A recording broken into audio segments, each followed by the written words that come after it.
Vamos voltar para o Maurício Saraiva, porque a gente ainda não falou do Inter, né, Saraiva? Que não mudou a situação, mas manteve-se na zona de conforto, certo?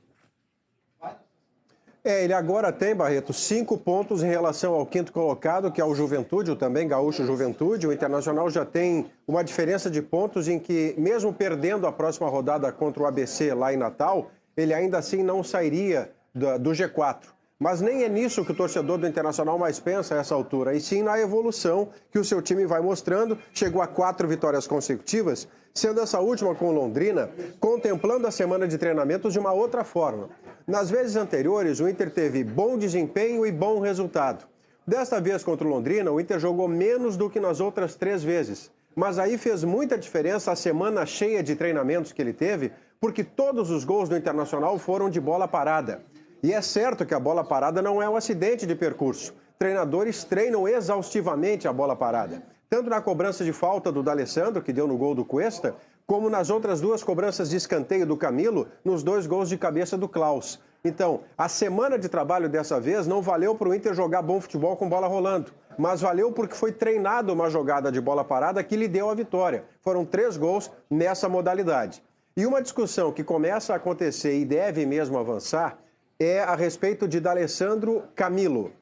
O D'Alessandro é titular, segue sendo o melhor jogador tecnicamente do elenco, nenhuma dúvida quanto a isso. Me parece que merece continuar sendo, sim, um dos jogadores entre os 11, o capitão do time, o pensador.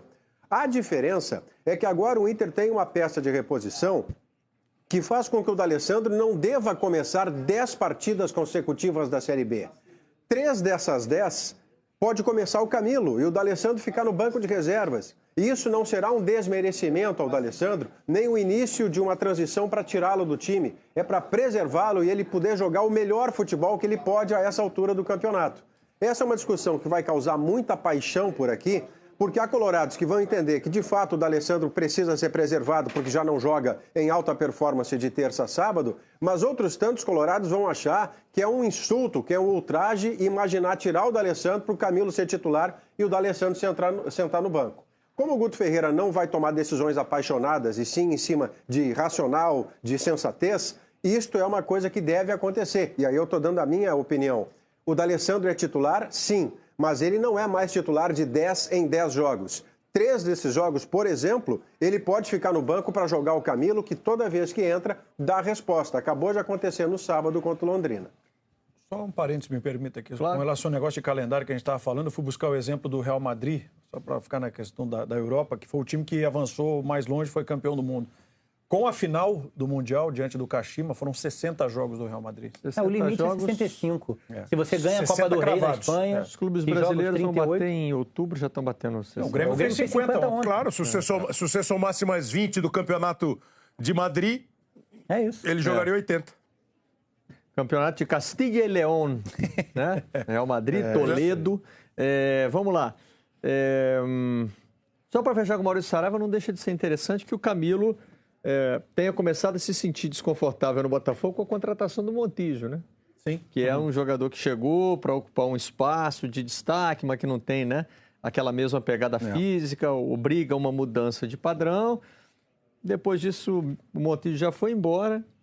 O Camilo não conseguiu recuperar seu lugar no time do Botafogo e foi para o Inter, que tem o D'Alessandro. E aí dá para fazer um paralelo também no D'Alessandro com o Nenê, por exemplo. Quando o Saraiva cita a questão de não ter o protagonismo e o espaço que tem hoje. Mas aceitar o projeto. Aceitar o projeto. Mas a transição parece evidente. O D'Alessandro fala em parar. É final de ano, né, Saraiva? Para, né, Saraiva? Lino e amigos, ele não chega a falar ao microfone paro no final do ano. Isso só parece ser a lógica do que se vê, do rendimento dele, da idolatria que o torcedor continua tendo por ele e a possibilidade do D'Alessandro, que é um cara muito inteligente, tem muito senso de oportunidade. Você imagina o D'Alessandro fechando 2017 com o Inter subindo de volta ao seu lugar à Série A. O que terá sido a trajetória do D'Alessandro se ele encerrar a carreira nesse momento? Ele vai ter começado no Inter em 2008, sendo campeão da Sul-Americana logo na chegada. 2 anos depois, ele é campeão da Libertadores da América como protagonista. E no seu último ano, ele ajuda ou é protagonista também da subida do Inter à Série A. E com um detalhe extraordinário para ele. No ano que o Inter caiu, o D'Alessandro não estava no Internacional, estava no River Plate. Então, se há um momento para o D'Alessandro, e não vai ser eu que vou decretar isso, pelo amor de Deus, mas se há um momento para o D'Alessandro fechar uma história espetacular, linda, brilhante no Inter, é começar campeão em 2008 e terminar 2017 levando o Inter de volta para o seu lugar, que é a primeira divisão. Mas não se fala sobre isso, nem se pergunta sobre isso para o D'Alessandro, porque as perguntas são mais pontuais, né? Mais em cima do que está acontecendo. O Camilo recentemente deu uma entrevista e muito ponderada, até porque ele já trabalhou com o Guto Ferreira, que já deve ter conversado com o Camilo sobre esse contexto. E o Camilo deu uma entrevista dizendo mais ou menos o seguinte: tudo tem o seu tempo. Não vou apressar as coisas, o Guto sabe o que faz e por aí afora. Deve ter também algum sinal de que vai ser mais utilizado e às vezes vai começar uma partida, porque esta é a lógica. Senão você vai ver o D'Alessandro começando todos os jogos, eventualmente rendendo pouco. Por exemplo, contra o Londrina ele não jogou bem. E daqui a pouco está o torcedor apupando, vaiando, murmurando para uma atuação do D'Alessandro, o que é impensável hoje em dia, né? Então isso vai ter que ser colocado de forma muito sensata pelo treinador e ele é bem pago para isso, o Guto Ferreira, que foi aplaudido pela primeira vez no alto-falante lá antes do jogo, quando anunciado o time e depois a voz do poste, né? A voz do alto-falante anuncia: treinador Guto Ferreira, teve aplausos pela primeira vez para o treinador do Internacional.